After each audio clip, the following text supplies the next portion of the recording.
আসসালামু আলাইকুম শিক্ষার্থীরা। আশা করি তোমরা সবাই অনেক বেশি ভালো আছো।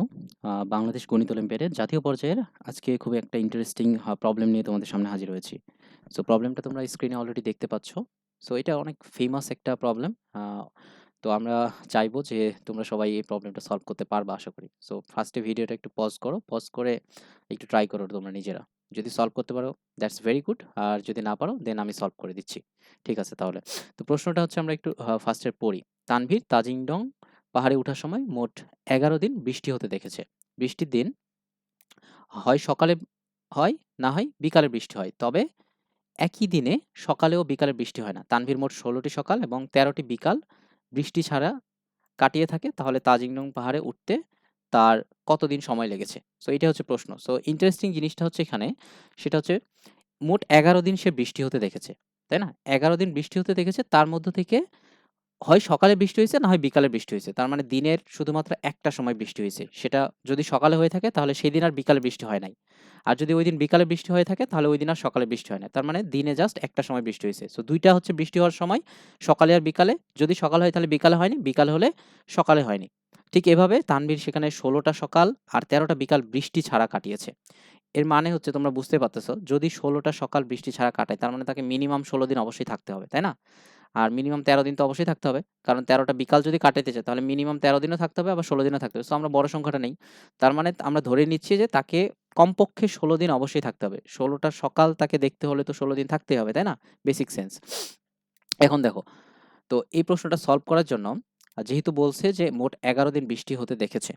তো ১১ দিনের মধ্যে আমি যদি ধরি যে রেইনি মর্নিং, ঠিক আছে? রেইনি মর্নিং মানে যেই সকালে বৃষ্টি হয়েছে। তো রেইনি মর্নিং এর সংখ্যা আর রেইনি আফটারনুন মানে যেই বিকেলে বৃষ্টি হয়েছে, রেইনি আফটারনুন, ঠিক আছে? রেইনি মর্নিং আর রেইনি আফটারনুনের সংখ্যার যোগফলটা কত হবে বলো তো? ১১ হবে না? মানে ১১ দিন বৃষ্টি হতে দেখেছে মানে ১১ বার বৃষ্টি হয়েছে। সো ১১ বার বৃষ্টি হয়েছে বলতে যদি আমি রেইনি মর্নিংটাকে এম দিয়ে প্রকাশ করি আর রেইনি আফটারনুনটাকে মনে করো এ দিয়ে প্রকাশ করলাম। তো এম আর এ যোগফল কি হবে? সবসময় 11 হবে না? কারণ এম হচ্ছে যেই সকালগুলোতে বৃষ্টি হয়েছে আর এ হচ্ছে যেই বিকালগুলোতে বৃষ্টি হয়েছে। তো যেই সকালগুলোতে বৃষ্টি হয়েছে আর বিকালগুলোতে বৃষ্টি হয়েছে এই ২ টার যোগফল কি? 11 মানে ১১ দিন সে বৃষ্টি হতে দেখেছে। ঠিক আছে? সো এইটুক পর্যন্ত আমরা বুঝলাম। এখন আমরা ধরে নিব যে সে x সংখ্যক দিন ছিল। ধরি সে কতদিন ছিল? ধরি x সংখ্যক দিন সেখানে ছিল বা পাহাড়ে উঠতে তার x সংখ্যক দিন লেগেছে। ঠিক আছে? x সংখ্যক দিন লেগেছে পাহাড়ে উঠতে। সো যদি x সংখ্যক দিন পাহাড়ে উঠতে লাগে তাহলে x সংখ্যক দিনে x সংখ্যক সকাল আছে এবং x সংখ্যক বিকাল আছে। কারণ একদিনে একটা সকাল একটা বিকালই তো হবে, রাইট? তাহলে x সংখ্যক দিনে x সংখ্যক সকাল আছে, x সংখ্যক বিকাল আছে। তাহলে টোটাল সে কতটা সকাল পেয়েছে? কয়টা সকাল পেয়েছে সেখানে? সে সেখানে মোট x সংখ্যক সকাল পেয়েছে, রাইট? তাহলে x সংখ্যক সকাল থেকে আমি যদি আ যেই সকালগুলোতে বৃষ্টি হয়েছে সেই সংখ্যাটা বিয়োগ করে দেই। মনে করো x থেকে m বিয়োগ করে দিলাম। m মানে কি? যেই সকালগুলোতে বৃষ্টি হয়েছে। আর x হচ্ছে টোটাল সকালের সংখ্যা। তো টোটাল সকালের সংখ্যা থেকে যেই সকালগুলোতে বৃষ্টি হয়েছে সেটা বিয়োগ করে দিলে যেই সকালগুলোতে বৃষ্টি হয়নি, তার মানে বৃষ্টি ছাড়া সকালের সংখ্যাটা বের হয়ে যাবে। সেটা কত দেওয়া আছে? 16 দেওয়া আছে। তাহলে আমাদের x m এর মানটা কত হচ্ছে? x m সমান 16, রাইট? x m সমান আমরা লিখতে পারি 16। ঠিক আছে? ঠিক একইভাবে x সংখ্যক বিকালও সে সেখানে ছিল। যেহেতু x সংখ্যক দিন সেখানে সে কাটিয়েছে বা পাহাড়ে উঠতে সময় লেগেছে। ঠিক একইভাবে আমরা x a, a মানে কি? যেই বিকালগুলোতে বৃষ্টি হয়েছে। তাহলে x সংখ্যক বিকাল সেখানে ছিল। মোট বিকাল থেকে আমরা যেই বিকালগুলোতে বৃষ্টি হয়েছে সেই সংখ্যাটা বিয়োগ করে দিলে বৃষ্টি ছাড়া বিকালের সংখ্যাটা পাবো। সেটা কত? 13। সো আমরা x a = 13 পেলাম।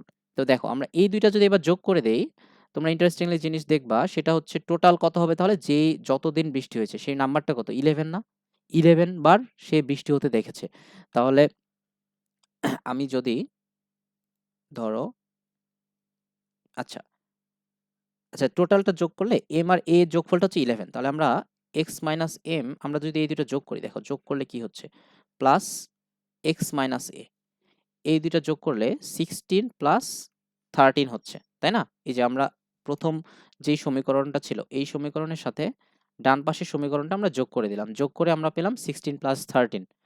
এখন দেখো x minus m plus x minus a, দুইটা এক্স আছে, তাহলে আমরা 2i6 লিখতে পারি এখানে, 2i6 মাইনাস এম মাইনাস এ, তাহলে মাইনাস যদি কমন ধরি এম প্লাস এ, দেখো এই কথাটাই বলছিলাম, এম প্লাস এ এখানে রিপ্লেস করে দিতে পারবা, তাহলে এম আর এর ভ্যারিয়েবল এই দুইটা চলক থাকতেছে না, শুধু এক্স থাকতেছে, এক্স তুমি ইজিলি বের করে ফেলতে পারবা, মানে যতদিন সেখানে ছিল বা পাহাড়ে উঠতে যতদিন সময় লেগেছে। সো 16 প্লাস 13 হচ্ছে 29, দেন আমরা এখান থেকে পাচ্ছি 2i6 মাইনাস এম প্লাস এর মানটা কিন্তু অলরেডি জানি, এম হচ্ছে যতদিন বৃষ্টি হয়েছে সকালে, আর এ হচ্ছে যতদিন বিকালে বৃষ্টি হয়েছে, টোটাল সংখ্যাটা হচ্ছে 11, তাহলে মাইনাস 11 ইকুয়ালস টু 29, 2i6 সমান কত হবে তাহলে 29 প্লাস 11, এটা ইকুয়ালস টু 40, তার মানে 2i6 ইকুয়ালস টু 40, তাহলে x ইকুয়ালস টু কত হবে 40 divided by 2 equals to 20। So x এর মানটা কিন্তু আমরা পেয়ে গেলাম। x কি ধরেছিলাম, x হচ্ছে যত x সংখ্যক দিন লেগেছে পাহাড়ে উঠতে, তার মানে যত দিন পাহাড়ে উঠতে সময় লেগেছে সেই সংখ্যাটা হচ্ছে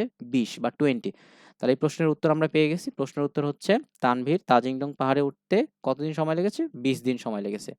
সো এটাই হচ্ছে আমাদের প্রশ্নের উত্তর। ধন্যবাদ। আমরা নেক্সট দিন আরেকটা হচ্ছে প্রবলেম নিয়ে আলোচনা করব। সো সেই পর্যন্ত সবাই ভালো থাকবে। আল্লাহ হাফেজ।